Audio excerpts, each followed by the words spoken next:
فأنا ناصح لإخواني بالصدع بالحق تبيض وجوههم. السكوت في مسألة الحزبية يضرها، فاصدع بما تؤمر وأعرض عن المشركين. سلامي على دماج ورجالها والشيخ يحيى ودار العلم يا سعد بانيها. بسم الله الرحمن الرحيم. إن الحمد لله نحمده تعالى ونستعينه ونستغفره ونعوذ بالله من شرور أنفسنا وسيئات أعمالنا.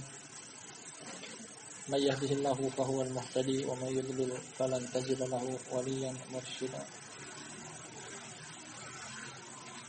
أشهد أن لا إله إلا الله وحده لا شريك له وأشهد أن محمدا عبده ورسوله صلى الله عليه وعلى آله وصحبه ومن تبعه بإحسان إلى يوم الدين. أما بعد.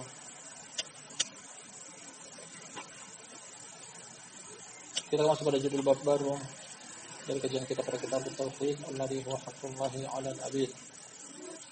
Yang mana setelah pada malam pertemuan sebelumnya alhamdulillah kita selesaikan bab yang ke-22. Kita masuk pada bab yang ke-23 malam ini. Katasan penulis Syekhul Islam Abdul Husain Muhammad ibn Abdul Wahhab An-Najdi At-Tamimi rahmatullahi alaihi, bab as-salisata wal 20, bab yang ke-23. Maja fi sihir, bab tentang sihir.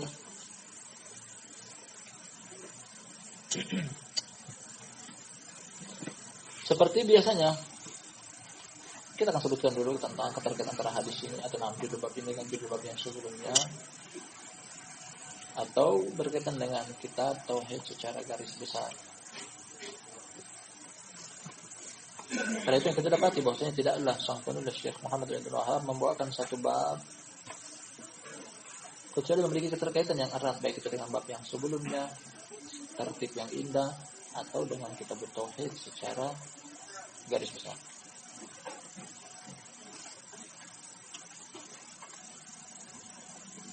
Berkaitan dengan kitab Tauhid secara garis besar, bahwasanya sihir termasuk hal yang mengantarkan kepada kesyirikan. Terlebih lagi nanti akan kita baca pada hadis sebagai landasan hukum yang kedua atau ketiga setelah perkataan para sahabat. Nabi SAW mengkategorikan tingkatan dosa sihir persis setelah dosa syirik. Beliau akan menyebutkan dosa-dosa besar yang membinasakan, yang mencelakai. Paling pertama beliau sebutkan syirik, kemudian urutan kedua adalah sihir. Sisi lain juga keterkaitan antara sihir dengan kesyirikan yang merupakan rawan dari tauhid adalah, meskipun akan datang nanti pada judul bab yang setelahnya, sihir tidak seluruhnya dihukumi kafir. Ada macam dan jenis ilmu sihir. Ada yang sampai tingkatan kekufuran, ada yang sampai tingkatan kesyirikan. Ada juga tidak, akan kita kaji nanti pada judul bab yang setelah, macam dan jenis sihir. Misalnya ada jenis sihir yang sampai pada tingkatan kekufuran dan divonis mati. Ada yang tidak sampai tingkatan kekufuran atau kesyirikan. Dari sini, sihir termasuk cabang daripada kesyirikan. Sihir termasuk hal yang mengantarkan kepada kesyirikan.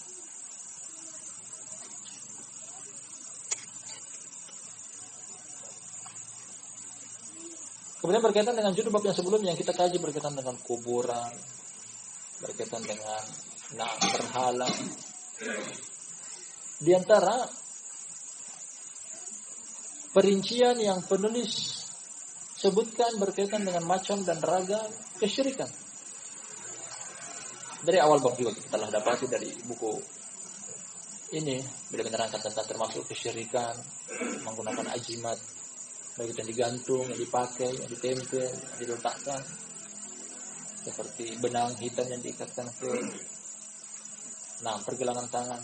Tidak disusul dengan juga hal-hal yang berkaitan dengan kesyirikan seperti ruqyah yang gair syar'i, ruqyah yang tidak syar'i. Bab ini datang sebagai pelengkap dalam pembahasan tauhid bahwa sihir di antara macam dan ragam kesyirikan. Artinya sihir bisa menggugurkan tauhid. Sihir bisa melunturkan tauhid. Baik itu dengan cara dipelajari, baik itu dengan cara diajarkan, baik itu dengan cara dipraktekkan dan diamalkan. Akan kita dapati nanti dari isi kajian. Jadi kita akan baca landasan hukum yang pertama. Perkataan penulis semoga Allah merahmati beliau wa qaulullahi ta'ala, dan perkataan Allah yang maha tinggi.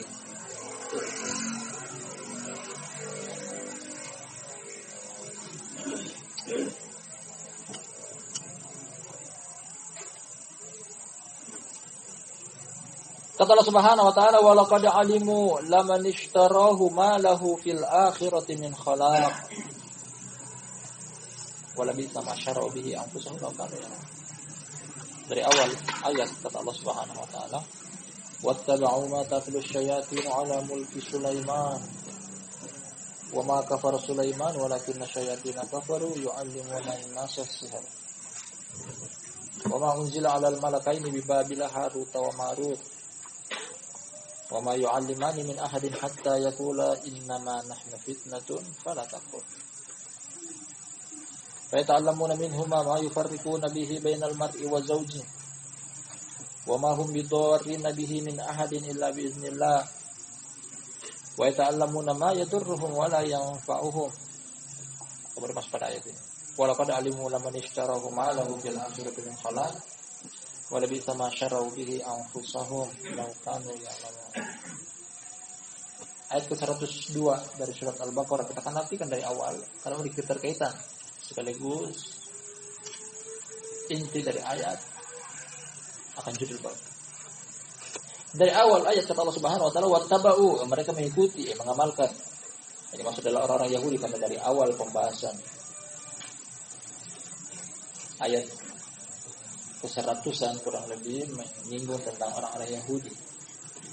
Jadi mereka mengikuti, mereka mengamalkan apa yang syaitan baca pada kerajaan Sulaiman, peninggalan kerajaan Sulaiman, bekas dari kerajaan Sulaiman.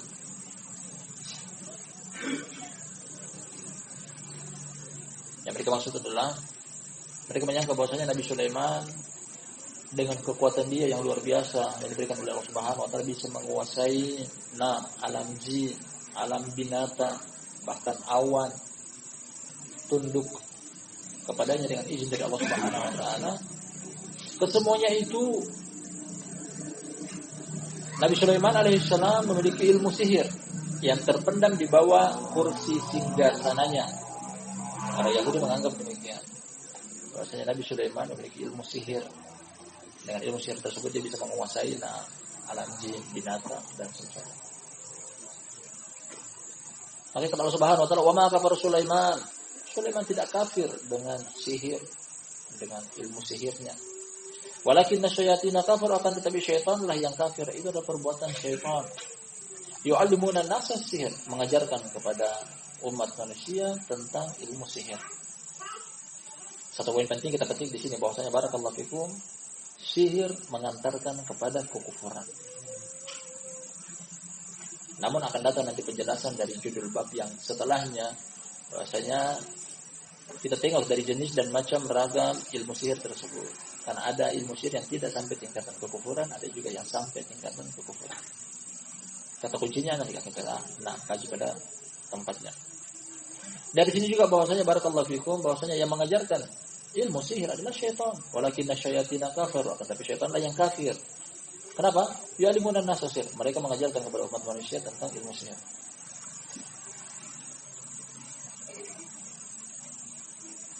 Dalil tentang kuatnya juga ilmu sihir termasuk kekufuran adalah di sini dia. Wa ma yu'allimani min ahadin hatta yaqula innama nahnu fitnatun fala takfur. Innama nahnu fitnah, semuanya kami adalah ujian. Jangan kufur dengan mempelajari ilmu sihir. Apa pengaruh dari ilmu sihir? Apa dampak dari ilmu sihir? Fayata'allamuna minhuma ma yufarriquna bihi bainal mar'i wa zawji. Ini diantaranya bisa memisahkan, mencerai-beraikan antara suami atau antara istri dengan pasangannya. Dan hakiki. Artinya terjadi hakiki, bukan cuma khayalan. Ilmu sihir hakun, ada. Wa ma hum bidarrin bihi min ahadin illa bi idznillah. Ilmu sihir tersebut tukang sihir, pelaku sihir tidak bisa mencelakai kecuali dengan izin dari Allah. Wa ta'allamuna ma yadurruhum wa la yanfa'uhum. Mereka mengajarkan tentang ilmu sihir yang tidak membawakan manfaat kepada mereka, bahkan mencelakai mereka. Jadi ilmu sihir dipelajari adalah dampaknya mencelakai, bukan memberikan manfaat. Bagi si pelaku kesyirikan atau orang yang maksud kami bagi pelaku sihir atau orang yang diminta untuk menyihir. Kemudian masuk pada ini ya. Intinya di sini. Walaqad alimu laman ishtarahu ma lahu fil akhirati min khalaq. Mereka telah mengetahui bagi orang yang mempelajarinya, mempraktikannya, mengajarkannya, ma lahu fil akhirati min khalaq, mereka tidak memiliki bagian di alam akhirat. Allah menafikan bahwasanya sihir, ilmu sihir, praktik sihir, mempelajari dan mengajari sihir tidak memiliki bagian di alam akhirat. Ayat ini sampai pada titik ini sengaja kita baca memberi keterkaitan dengan judul bab di atas, bahwa orang yang mengamalkan ilmu sihir, mempraktikkan ilmu sihir, mempelajari atau mengajarkannya, kafir. Allah Subhanahu wa taala menafikan bahwasanya di alam akhirat mereka tidak dapat bagian. Maksudnya bahwasanya pelaku sihir. Dengan pemahaman pertama nanti akan datang perinciannya pada judul bab yang setelahnya. Ada tingkatan ilmu sihir yang tidak sampai kekufuran. Dan akan datang nanti kita akhirkan pembahasan tersebut bahwasanya macam dan ragam jenis sihir. Karena sihir banyak. Termasuk yang sering kita dengar istilah sulap, tipuan mata, kecepatan tangan, atau yang semisal hipnotis, termasuk cabang dari ilmu sihir. Nah, nanti kita di sana perinci mana yang sampai tingkatan kekufuran, mana yang tidak. Pemahaman pertama dari judul bab ini menerangkan bahwasanya pelaku sihir adalah kafir. Dan Allah menafikan bahwasanya mereka memiliki bagian di alam akhirat. Jadi pemahaman pertama, dalil pertama dalam bab sihir ini menerangkan bahwasanya sihir, ilmu sihir, mempelajari ilmu sihir, mempraktikkan ilmu sihir ternyata tidak mendapatkan manfaat, bahkan doror yang besar, kafir, dan mengantarkan kepada keburukan di alam akhirat. Wa qauluhu, dalil yang kedua. Surat An-Nisa, yu'minuna bil jibti wat taghut. Sebenarnya ayat selengkapnya telah kita baca pada pertemuan dari judul bab yang sebelumnya. Sama ayat ini. Alam tara ilal ladzina utu nasiban minal kitab yu'minuna bil jibti wat taghut wa yaquluna lil ladzina kafaru haula'i ahda minal ladzina amanu sabila. Selengkapnya bunyi ayat demikian. Ada pada bab yang sebelumnya. Kalau Allah Subhanahu wa taala, tidakkah engkau melihat wahai Muhammad kepada orang-orang yang diberikan kepada mereka bagian dari kitab, sedangkan mereka beriman kepada jib dan togut. Beriman kepada jib dan togut. Apa makna dari jib dan togut? Penulis datangkan kepada kita semacam tafsir. Qala Umar, masih pada penyebutan dalil dalam bab ini. Al-jib as-sihir, at-togut as-syaitan. Jib adalah sihir, togut adalah syaitan. Karena secara umum tagut adalah kullu ma tajawaza bil abd min ma'budin aw matbu'in aw mutaq. Segala sesuatu yang hamba melampaui batas dalam perihal disembah, diibadahi, disembah, diikuti dan ditaati. Dan pemimpin para tagut adalah syaitan. Itu dari sini al-jibt adalah sihir, ilmu sihir. Nah,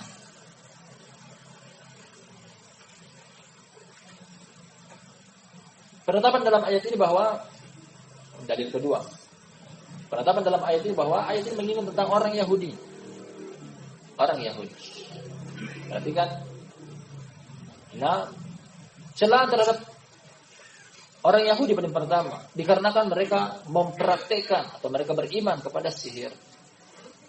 Ayat ini berbunyi celaan. Ada pada mereka kitab, ada pada mereka nabi. Ternyata mereka beriman kepada sihir. Beriman kepada sihir. Jadi ayat ini memberikan pelajaran berkaitan dengan judul bab di atas bahwasanya praktek sihir adalah berasal dari orang Yahudi. Praktek sihir berasal dari orang Yahudi. Ketika ada dari umat ini yang mempraktekkan ilmu sihir, berarti mereka tasyabbuh. Mereka menyerupai umat Yahudi. Bahkan fakta mengatakan akan hal tersebut, Nabi SAW beliau pernah disihir. Perhatikan, Nabi SAW tidak selamat dari sihir. Beliau pernah disihir. Pengaruh dari sihir tersebut, beliau menghayal seakan-akan beliau mendatangi istri beliau, padahal beliau tidak mendatangi.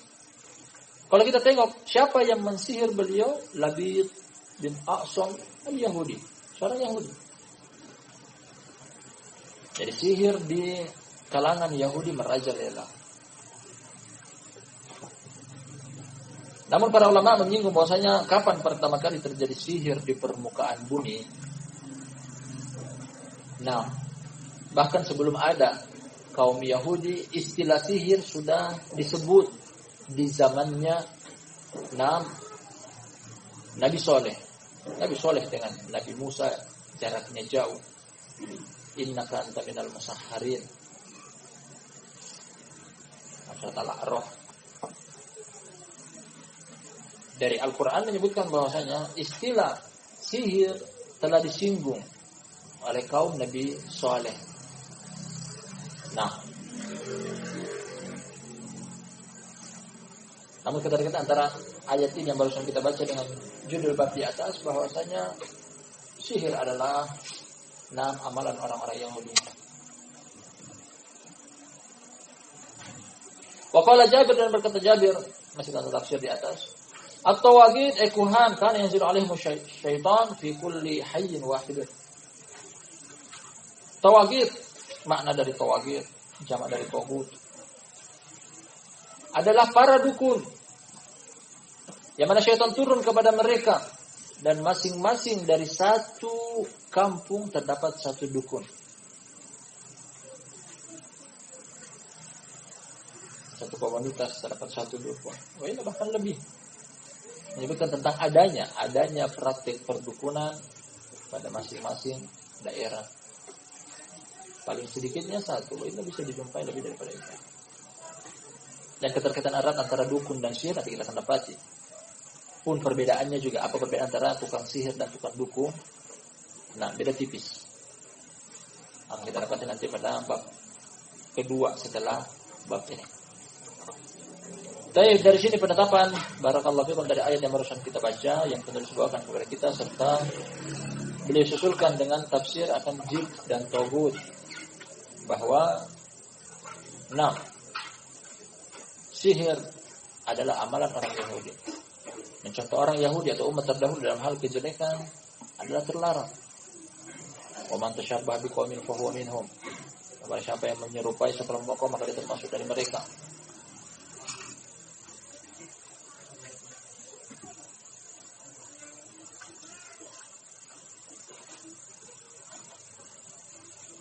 Sebelum kita baca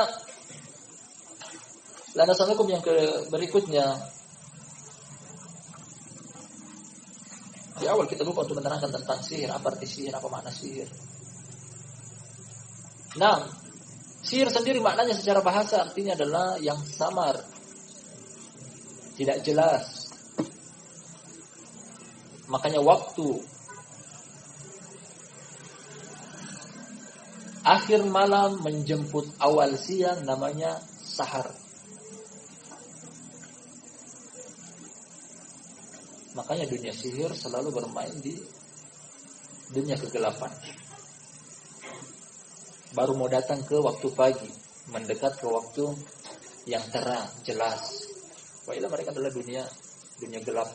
Sering kita dengar istilah bahwasanya dunia sihir adalah dunia hitam, dunia gelap.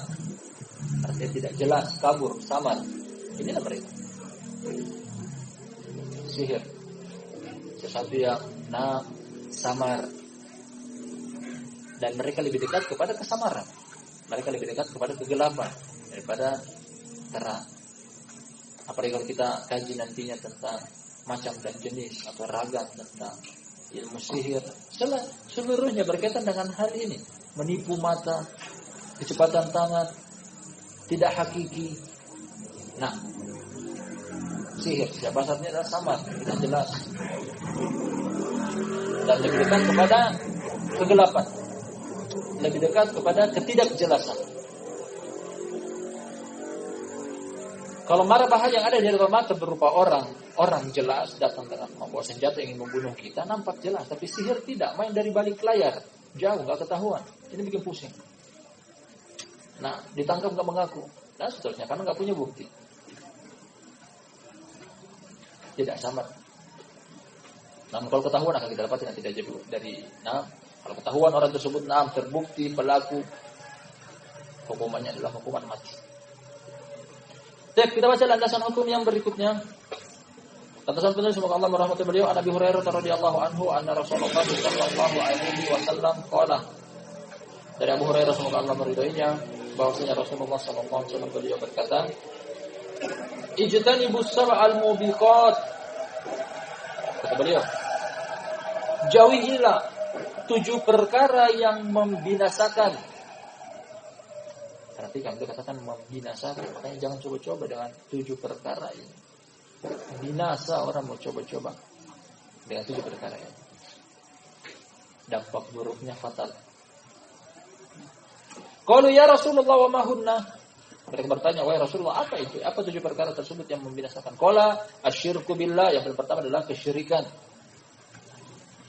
Mensekutukan Allah, menduakan Allah, menjadikan Allah ada tandingan, saingan, sekutu. Wasihir, yang kedua adalah amalan sihir. Wa qatlun nafsi allati harramallahu illa bil haq. Yang ketiga adalah membunuh jiwa yang Allah haramkan untuk dibunuh kecuali dengan haknya. Jadi pantas untuk dibunuh. Apa hak atau alasan yang tepat apa untuk membunuh jiwa yang Allah haramkan? Ada 3 disebutkan dalam hadis kata Nabi sallallahu alaihi wasallam, la yahillu dami imri'in muslimin illa bi ihdatsalah. Tidak halal darah kaum muslimin untuk ditumpas kecuali pada 3 perkara. At-tayyibuz zani, an-nafsu bin nafsi, at-tariqu lidini, al-mufariqu lil jamaah. Yang pertama adalah orang yang sudah menikah dan dia berzina, yang dirajam.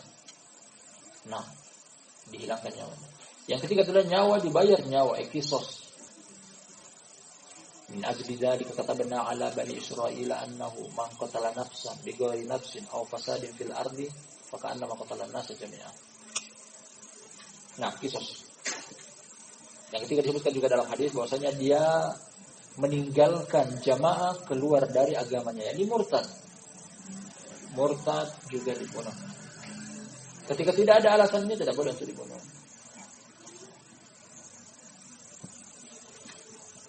Kita ulangi yang boleh untuk ditumpas darahnya. Yang pertama adalah yang menikah namun dia berzina. Artinya sudah pernah menikah kemudian dia berzina. Yang kedua, kisos, nyawa dibayar nyawa. Yang ketiga adalah murtad dari agama Allah. Ini yang ketiga. Kemudian berikutnya, wa aklur riba. Termasuk perkara yang membinasakan adalah makan harta riba. La ilaha illallah.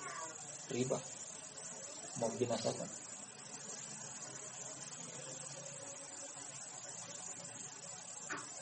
Ma'akibatur riba illa fillah, kata Nabi sallallahu alaihi wasallam. Tidak ada penghujung dari perkara riba kecuali sedikit. Pada riba maknanya artinya roba, bertambah.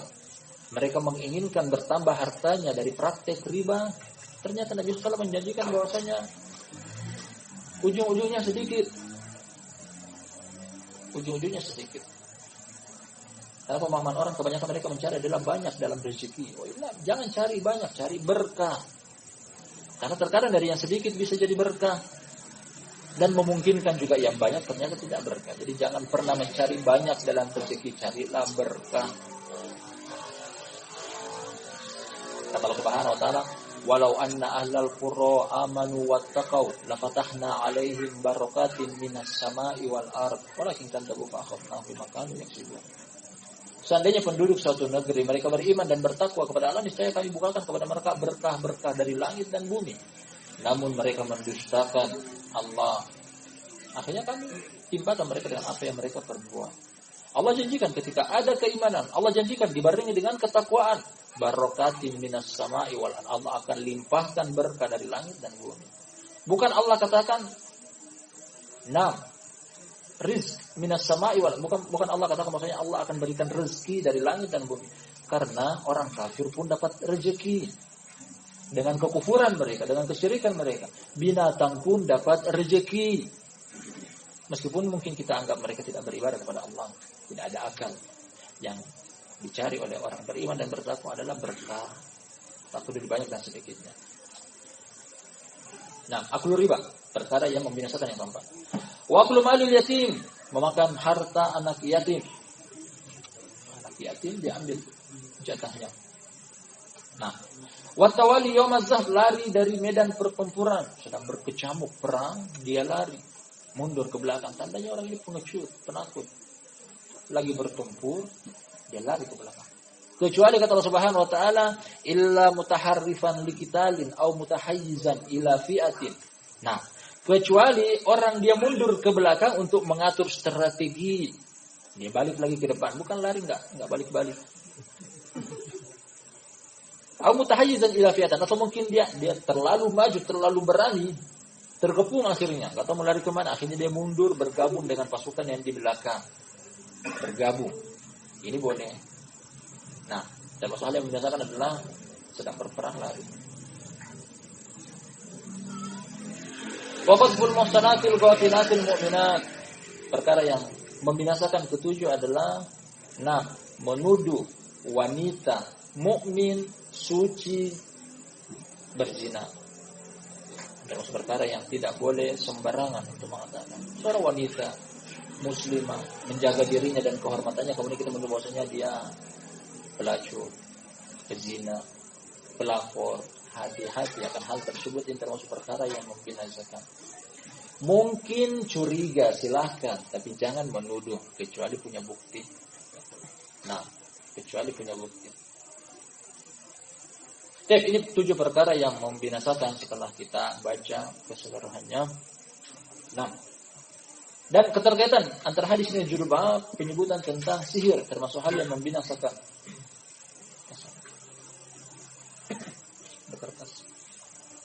Termasuk perkara yang membinasakan adalah sihir. Kemudian pemahaman antara keterkaitan antara hadis ini dengan judul bab di atas, perhatikan.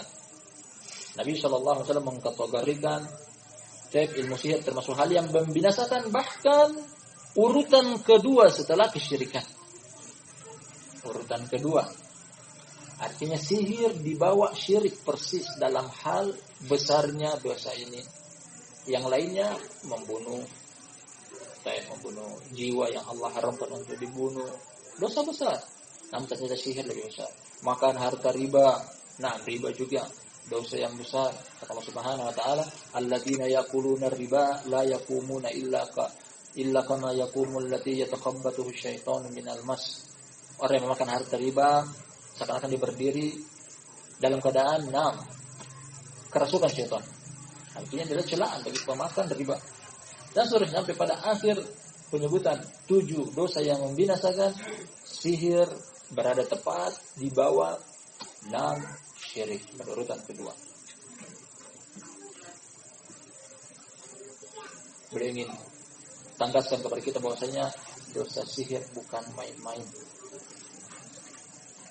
Jadi kita istilahkan, satu kali tarik nafas lagi sampai kesyirikan. Bahkan sihir sendiri termasuk kesyirikan. Makanya boleh masukkan dalam kitab tauhid hal-hal yang menyelisihi tauhid, menggugurkan tauhid, mencoreng kemurnian tauhid adalah sihir.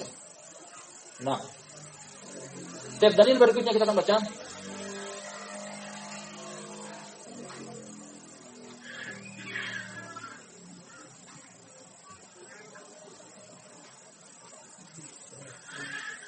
Wan Jundub marfu'an, Jundub bin Ka'ab al-Azdi. Sebagai mereka masukkan Jundub bin Abdullah wa inna ilaihi Jundub bin Ka'ab. Dalam riwayat Imam Tirmidzi. Kata beliau, haddu sahir darbuhu bis-sayf. Darbuhu bis-sayf. Hukuman bagi tukang sihir adalah dipenggal dengan pedang. Jadi dibunuh. Maksud dari asar ini adalah atau hadis menurutnya namun akan datang maksudnya adalah asar. Kita sampai kepada Nabi SAW namun sampai kepada perkataannya Jundub dan Sahih sampai kepada dia. Sahih sampai kepada dia mengatakan bahwa hukuman bagi tukang sihir adalah dibunuh, hukuman mati. Rawahu Tirmidzi, hadisnya riwayat Imam Tirmidzi wa qala as-sahih annahu mauquf. Ini istilah-istilah Ibnu Hadis bahwasanya di awal menyebutkan marfu, artinya marfu adalah sampai kepada Nabi sallallahu alaihi wasallam. Ini ada perkataan Nabi sallallahu alaihi wasallam, namun yang raji, yang sahih dari asar ini adalah perkataannya Jundub. Namun akan boleh dukung nanti dengan pendapat lain dari sahabat-sahabat yang berbeda. Nah, Jundub bin Ka'ab al-Azdi, sahabi. Kita baca sampai di akhir karena dalam satu materi yang sama. Wa fi sahih al-Bukhari an Bajalah bin Ubadah qala kataba Umar bin Al-Khattab an iqtulu kulla sahirin wa sahiratin. Qala faqatalna salasa sawahir. Dalam Sahih Bukhari perhatikan tentang redaksi hadisnya Bukhari. Dari Bajalah bin Ubadah tabi'in. Dia mengatakan bahwasanya Umar bin Khattab pernah mengirim surat ke seluruh penjuru negeri Islam. Dia khalifah, dia kirim kepada gubernur-gubernur, pemimpin di daerah-daerah untuk membunuh seluruh tukang sihir, laki-laki dan perempuan. Perintah dari atasan. Merealisasikan ini, kata Bajalah bin Ubadah, akhirnya kami membunuh 3 tukang sihir. Nah, dan perhatikan hadisnya Sahih Bukhari. Penguat, meskipun datang mauquf dari Jundub tadi, namun dia penguat, pendukung bahwasanya saling menguatkan satu asar dengan yang lainnya. Wa sahha an Hafsah radhiyallahu anha annaha amarat bi qatli jariyatin laha saharatha fa qutilat. Maka tadi sahha an Jundub. Nah, dan telah sahih juga datang dari Hafsah, semoga Allah meridainya, Hafsah istri Nabi sallallahu alaihi wasallam, anak Umar bin Khattab, saudari Abdullah bin Umar. Bahwasanya dia memerintahkan untuk membunuh seorang budak wanita yang menyihir dia, akhirnya dibunuh. Namun untuk yang ketiga, setelah yang pertama tadi Jundub, yang kedua Umar, yang ketiga ini Hafsah, ada sedikit perbincangan dari para ulama tentang kesahihannya. Nah, waqala Ahmad an salasati min ashabi Nabi sallallahu alaihi wasallam. Imam Ahmad berpendapat tentang 6 asar di atas. Artinya Imam Ahmad mendukung pendapatnya Imam Jundub, kemudian Umar bin Khattab, yang ketiga Hafsah. Baik, ini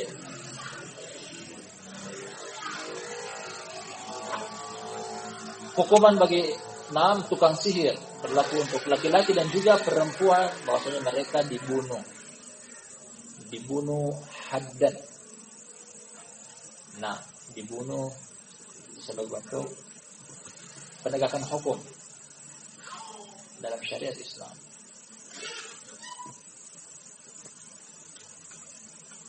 Artinya had dan bedanya dengan riddatan,